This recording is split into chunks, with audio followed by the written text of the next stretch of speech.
है ना, फिल्मों में अच्छा लगता है।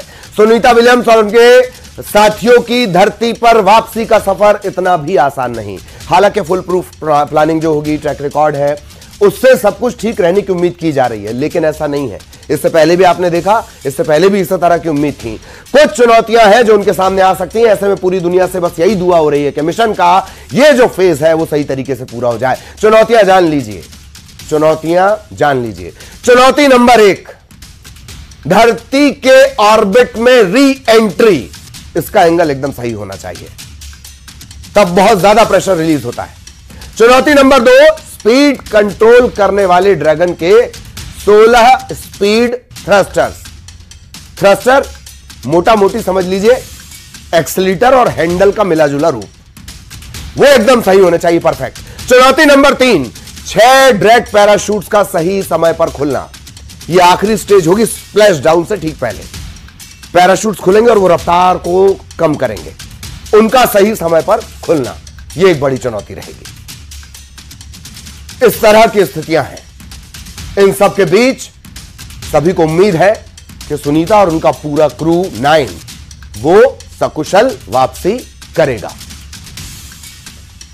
और इसी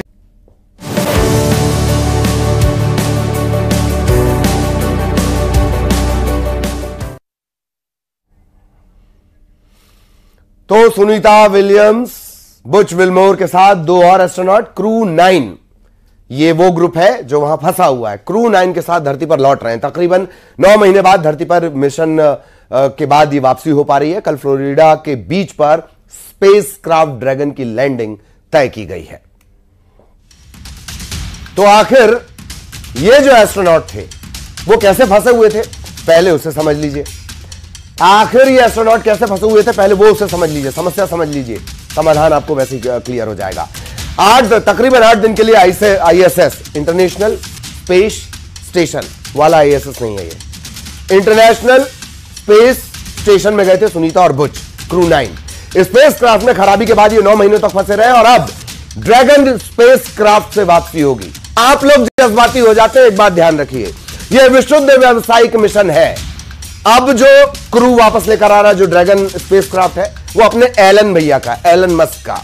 क्रू 10 एस्ट्रोनॉट को लेकर जा रहा है।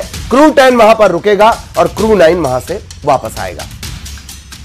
ये पूरी परिस्थितियां हैं, इसे आप समझ लीजिए। अब सुनीता की घर वापसी कब और कैसे होगी वो जान लीजिए। 18 मार्च सुबह 8:15 पर हैच क्लोज, हैच क्लोज जैसे गाड़ी के दरवाजे बंद करते हैं वैसे ही यान का ढक्कन बंद होगा। 18 मार्च सुबह 10:35 अनडॉकिंग, बस स्टैंड से बस अलग निकलेगी, यानी ISS से यान जो इन्हें लेकर आ रहा है वो अलग होगा। अनडॉकिंग 19 मार्च सुबह 2:41 D orbit burn,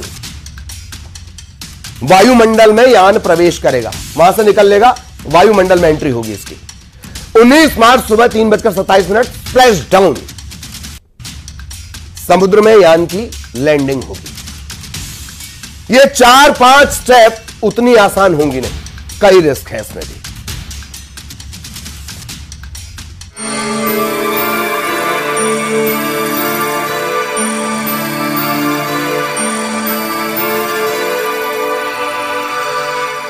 space x के अंतरिक्ष यान ड्रैगन से भारतीय मूल की अमेरिकी अंतरिक्ष यात्री सुनीता विलियम्स और बुच विल्मोर की पृथ्वी पर वापसी तय हो गई है। 18 मार्च को भारतीय वक्त के मुताबिक 10:35 पर स्पेस क्राफ्ट को इंटरनेशनल स्पेस स्टेशन से अलग यानी अनडॉक किया जा चुका है और धरती की तरफ सफर की शुरुआत हो चुकी है।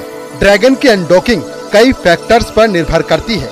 इसमें स्पेस क्राफ्ट और रिकवरी टीम की तैयारी, मौसम, समुद्री स्थितियां शामिल हैं।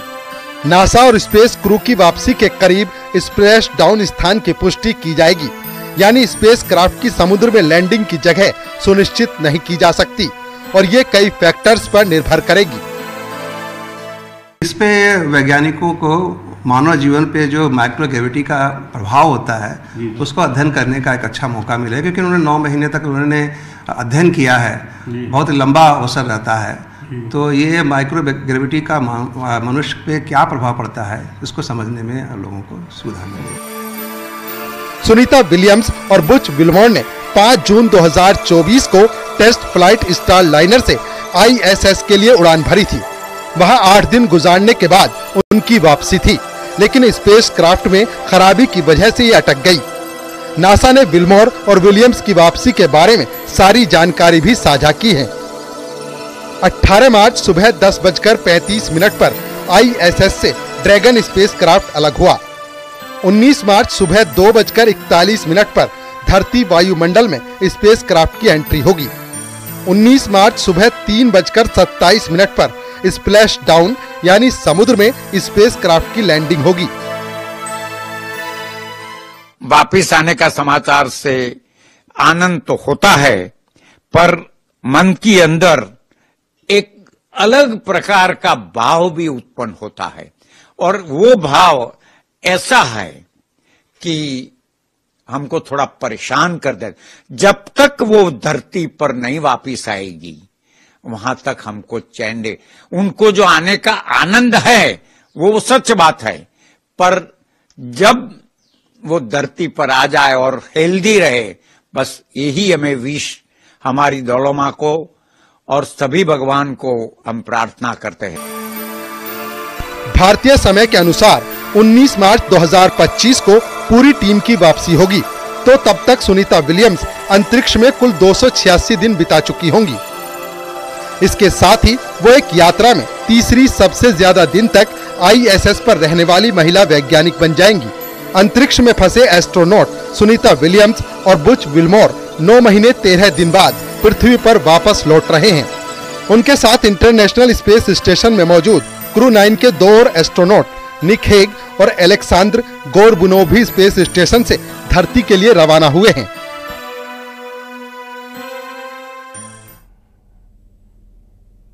और आसान नहीं सफर, बहुत कठिन है डगर पनघट की। पनघट नहीं है ना, फिल्मों में अच्छा लगता है। सुनीता विलियम्स और उनके साथियों की धरती पर वापसी का सफर इतना भी आसान नहीं। हालांकि फुल प्रूफ प्लानिंग जो होगी, ट्रैक रिकॉर्ड है, उससे सब कुछ ठीक रहने की उम्मीद की जा रही है, लेकिन ऐसा नहीं है। इससे पहले भी आपने देखा, इससे पहले भी इस तरह की उम्मीद थी। कुछ चुनौतियां हैं जो उनके सामने आ सकती हैं। ऐसे में पूरी दुनिया से बस यही दुआ हो रही है कि मिशन का ये जो फेज है वो सही तरीके से पूरा हो जाए। चुनौतियां जान लीजिए, चुनौतियां जान लीजिए। चुनौती नंबर 1, धरती के ऑर्बिट में री एंट्री। इसका एंगल एकदम सही होना चाहिए, तब बहुत ज्यादा प्रेशर रिलीज होता है। चुनौती नंबर 2, स्पीड कंट्रोल करने वाले ड्रैगन के 16 स्पीड थ्रस्टर्स। थ्रस्टर मोटा मोटी समझ लीजिए एक्सीलरेटर और हैंडल का मिला जुला रूप, वो एकदम सही होने चाहिए, परफेक्ट। चुनौती नंबर 3, 6 ड्रैग पैराशूट्स का सही समय पर खुलना। यह आखिरी स्टेज होगी स्प्लैश डाउन से ठीक पहले। पैराशूट्स खुलेंगे और वो रफ्तार को कम करेंगे, उनका सही समय पर खुलना, यह एक बड़ी चुनौती रहेगी। इस तरह की स्थितियां हैं। इन सब के बीच सभी को उम्मीद है कि सुनीता और उनका पूरा क्रू 9 वो सकुशल वापसी करेगा। और इसी के साथ स्पेशल रिपोर्ट में इतना ही। नमस्कार।